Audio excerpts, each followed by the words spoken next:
இது உங்களுக்காக அடுத்ததாக திருமதி பாக்கியம் அம்மா காத்துக்கிட்டே இருக்காங்க. நலவியல் குறிப்பு.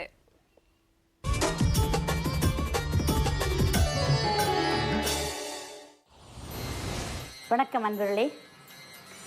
உங்களுடன் உங்களுடனும் சேர்ந்து கலந்துரையாட இன்று வந்துள்ளேன். இது ஒரு புது மூலிகை, உங்களுக்கு தெரிந்திருக்கும் என்று தான் நம்புகிறேன். இது நுணா என்று சொல்கிறது.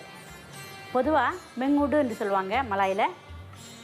இதோடைய ஒரிஜினல் நாடு குயின்ஸ்லாந்து, ஆஸ்திரேலியா, இந்த மாதிரி இடத்துலேருந்து நமது நாட்டிலையும் அதிகமாக விளையுது.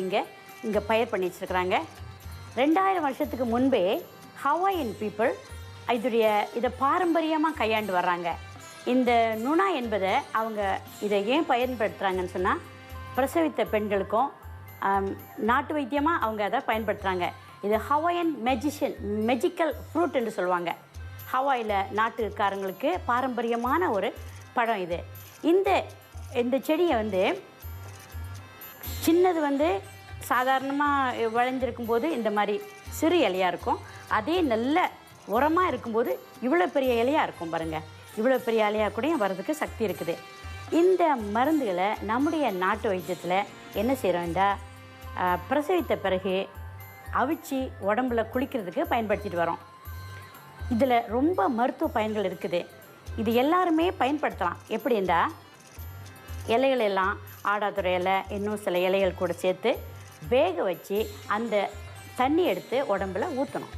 எப்படி ஊற்றுறதுன்னு சொன்னால், அது ஏன் ஊற்றுறோம் என்றா புண்கள், சிரங்குகள் இதற்கெல்லாம் நல்லது.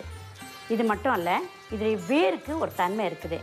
அந்த வேரை எடுத்து அரைச்சி ஆத்ரைட்டிஸு, கவுட்டு இந்த மாதிரி உள்ள நோய்களுக்கெல்லாம் நம்ம பயன்படுத்தலாம். பொதுவாக ஆத்ரைட்டிஸ் வர்றதே வாய்வுகள் அந்த எலும்பு மூட்டுகளில் தாக்குறதுனால தான், சூளை என்று சொல்லுவோம். இந்த சூளையை போக்குறது இலகு இல்லை.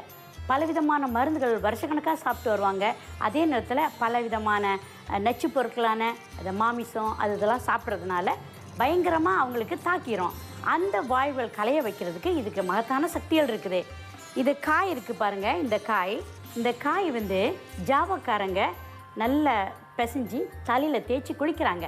ஏனென்றால் அது அழுக்க நீக்கிறதுக்குள்ள சக்தி இருக்குது. பொதுவாக நம்ம இந்த பழம், இது ரொம்ப அழகான பழம். கொஞ்சம் நாள் ஆயிடுச்சுன்னா அது ஒரு நாத்தம் அடிக்கும். அதனால சிலவங்களுக்கு பிடிக்காது. ஆனால் இந்த பழத்தை நல்லா பிசைஞ்சு தண்ணியில் வச்சுக்கோங்க.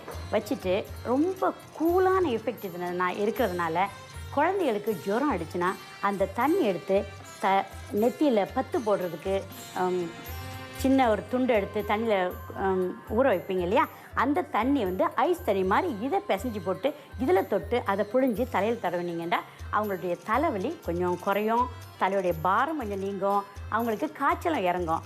ஆக இந்த பழத்தில் ரொம்ப விட்டமின் சி இருக்கிறதாக சொல்கிறதுனால நீங்கள் இதை சாப்பாட்லேயும் உபயோகப்படுத்தலாம். மாதவிடாய் கோளாறுகளுக்கு நல்லது, இரத்த ஓட்டத்துக்கு நல்லது. இதை எடுத்து இப்போது வணிகத்தில் பலவிதமான பேரில் நோனா ஜூஸ் என்ற பேரில் வணிக சந்தையை பிடிச்சிட்டு வராங்க. ஆக இதனுடைய தொடர்ச்சியை நான் அதன் பிறகு அடுத்தடுத்த வாரங்களில் சொல்கிறேன். இது எப்படி சாப்பிட்றது என்பதை தெளிவாக சொல்கிறோம். அது வரைக்கும் நன்றியுடன் விடைபெறுகிறேன். வணக்கம்.